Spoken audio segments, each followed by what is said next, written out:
At the bottom valley of the rainforest, there is a creek that winds through the mountains. I like to take my ducks to this special spot and watch the canopy above. Spring's endless sunny days are filled with beauty. The colours of the rainforest come alive. I stopped at the right thing, moving to stare at the rainforest out my window. My mind is drifted away to yourself. Statues come pass me by. All life is wild, wild, unreal. The river sits bright blue with fresh water flowing from high above, and on these hot days we love to immerse into the water.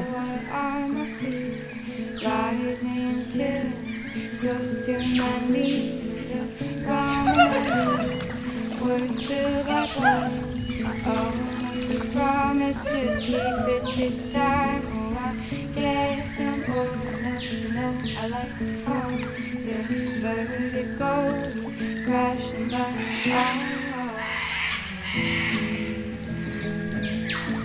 I don't know if there's a joy bigger than swimming with your ducks in the stream, their tails waggling with excitement. They always try to play it cool at first, building up their excited duck zoomies across the pond.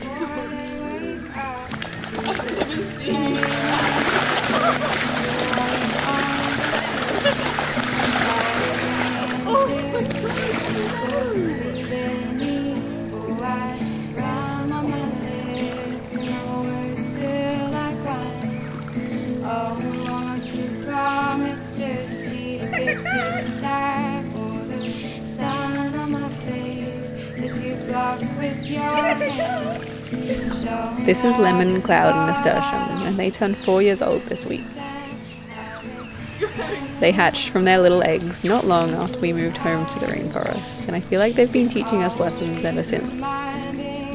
When I first moved home, it took a long time to readjust to the slowness of life in the hills.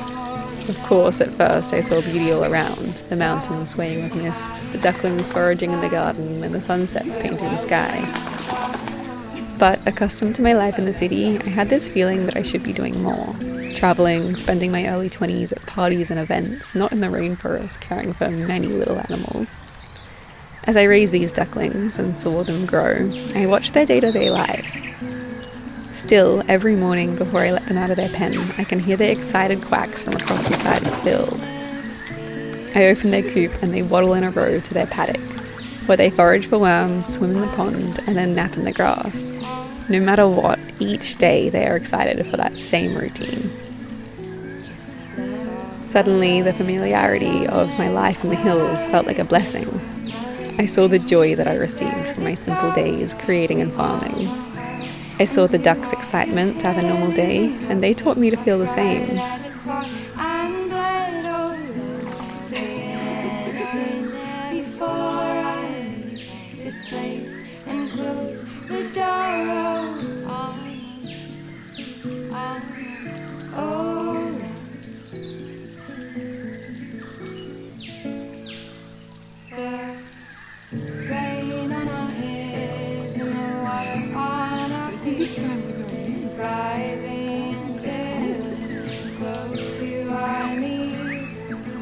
These two were happy to come home. They swam into my arms and I think they got tired and they wanted to come home. But little Lemon over there, she's on her own adventure and I don't know if I'm going to be able to convince her home. Lemon!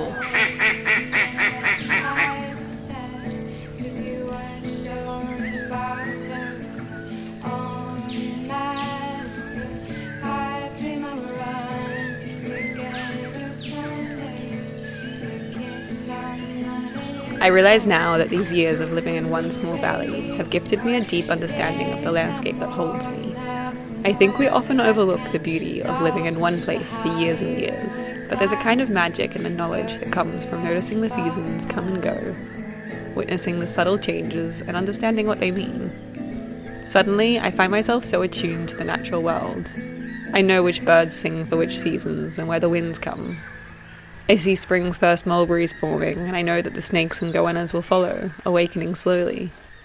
I walk the same path every day and witness the light shift, the grass grow and the fruit ripen. When you are constantly moving, there is no time to pause and notice these things.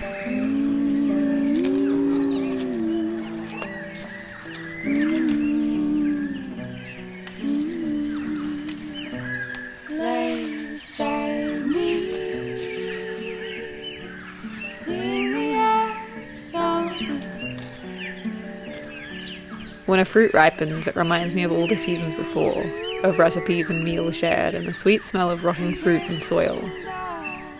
This week, thousands of bright loquats ripened across the farm.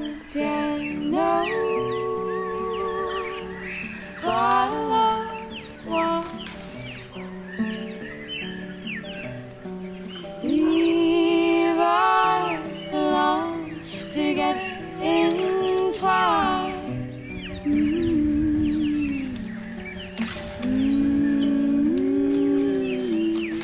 This is a fruit from China which tastes like a sweet plum. This tree is so tall and fills with fruit in the springtime. We just harvest and eat them straight off the tree. Our mum used to make a jam from them, but if anyone has any more loquat recipes, let us know. There is so much fruit and we don't know what to do with them all.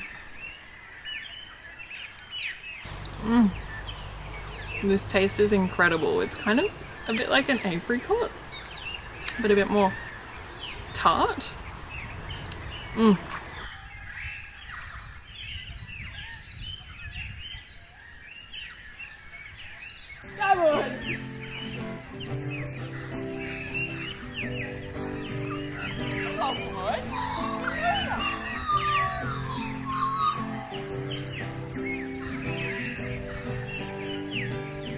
I remember our first day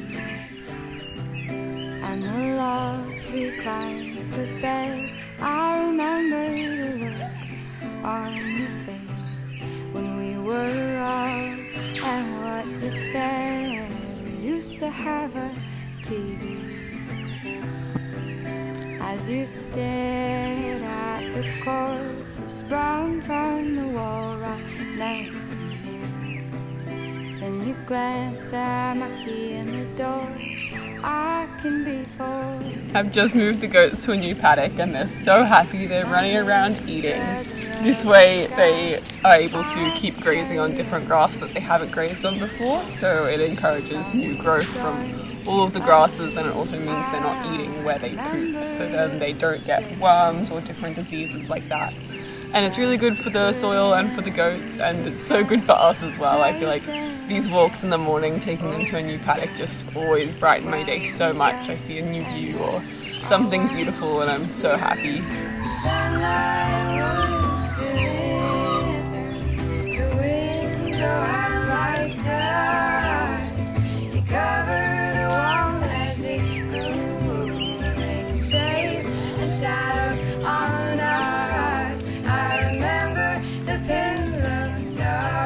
Today their favourite snack seems to be cinnamon myrtle, and it smells so beautiful as they eat it.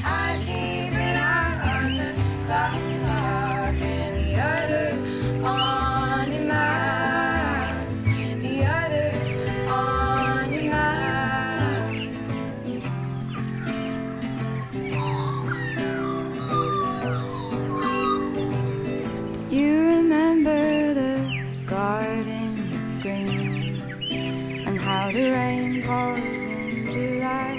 We planted this bunya pine maybe 6 months ago and it's going really well. No goats have got in to eat it, but it is getting a bit of weeds in there, so I'm going to weed it through the goat barrier. They are really slow growing trees and I think they can be like 600 years old or more, so they take a really long time to get big. So 6 months of growth doesn't look like much, but it'll be big one day.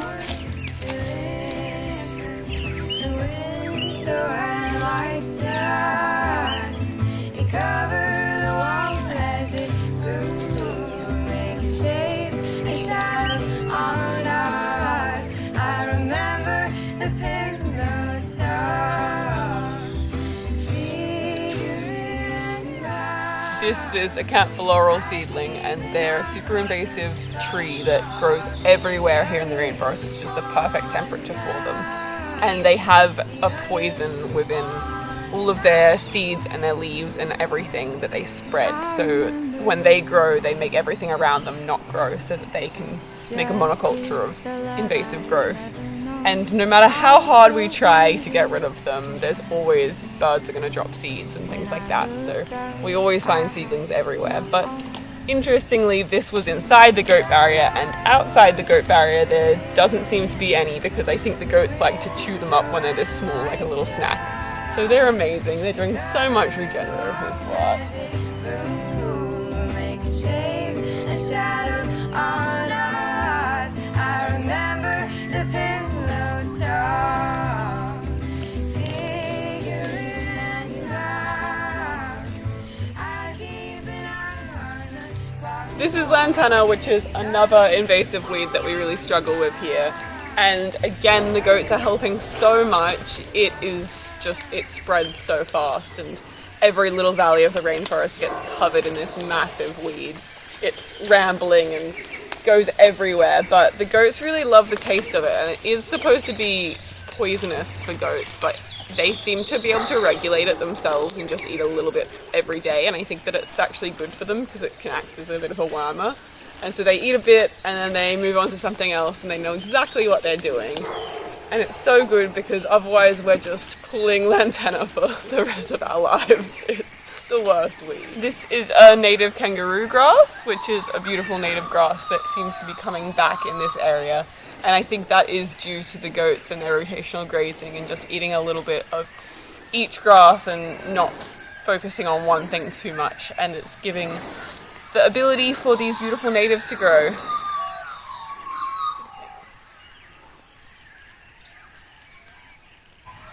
This is a radiata pine, and it's another invasive species, and it's from North America, and up until probably 2 weeks ago this tree was massive here, and we've been getting a friend who is a tree lopper to help cut down all of the invasive growth, and it's thanks to our Patreon that we're able to fund this. So thank you so much to everyone that supports us over there. It means so much. We're slowly cutting down all the invasive trees, pulling all the weeds and helping all the native growth grow. Since we got rid of that pine, we can already see native growth thriving, and this one here is a red cedar tree, and it's one of the only deciduous trees of the rainforest, or of this whole area. I think even in Australia it's very rare to have deciduous trees.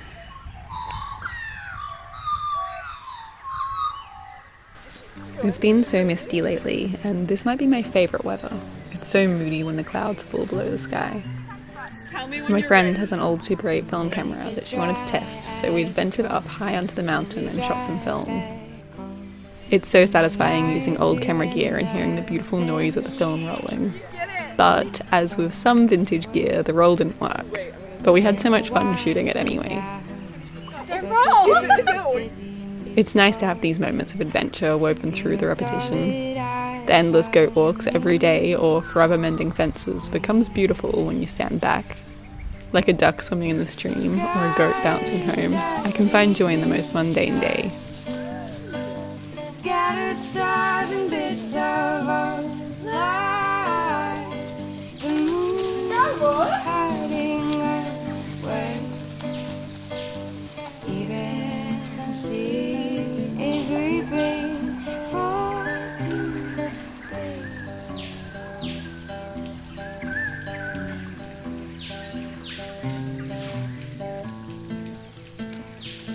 my stomach's falling out. It's chosen on my thighs. My heart is hunting for something to hurt. Steady comes up empty-handed. The story of our choice to live in the rainforest and all the trials and tribulations and lessons that we've learnt along the way is all documented in this book, Mother the Mountain, The Art of Living with Nature. I'm so proud of it, and since we've published it, there's been so many beautiful comments and messages from people who've connected with our story, and this just means the world to me to think of all these lessons from nature spreading out into the world. It's filled with so many beautiful stories and pictures and paintings, drawings by Anastasia and poetry. You can buy it by following the link in our description, or it's in bookstores all around the world, and I can't believe it. I'm so proud.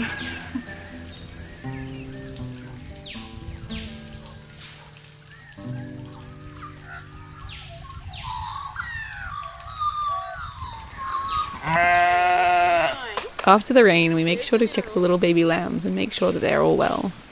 We've also been feeding the flock lots at the moment because the mothers can struggle after they give birth, so we need to make sure that they get all of their minerals. Oh, you want your mummy. You want your mummy, but it's tick checking time. Sheep are all a bit grumpy and muddy, and the lambs have just been experiencing rain, so they're a bit sad. But yesterday when we were checking them for ticks, we found a few ticks on all of them had one, and then little Panini had two. So now we're checking every day because a little paralysis tick could kill them. So it's very important to make sure that they have none. They slowly get immunity to them, so the bigger sheep can get paralysis ticks that don't harm them as much if we get them off in time. But when they're so small, they're so fragile, so we need to make sure they've got none. Little Cherub had a tiny paralysis tick on his eye, so I'm glad we gave big cuddles, but the rest were fine and they had none. It should be fine because we got it off straight away. Thank you for watching, and don't forget you can buy our book through the link in our description. The music in this video was by Melissa Lingo, and you can find her links in our description too. Thanks so much to our patrons for your support on our journey of caring for the land and animals.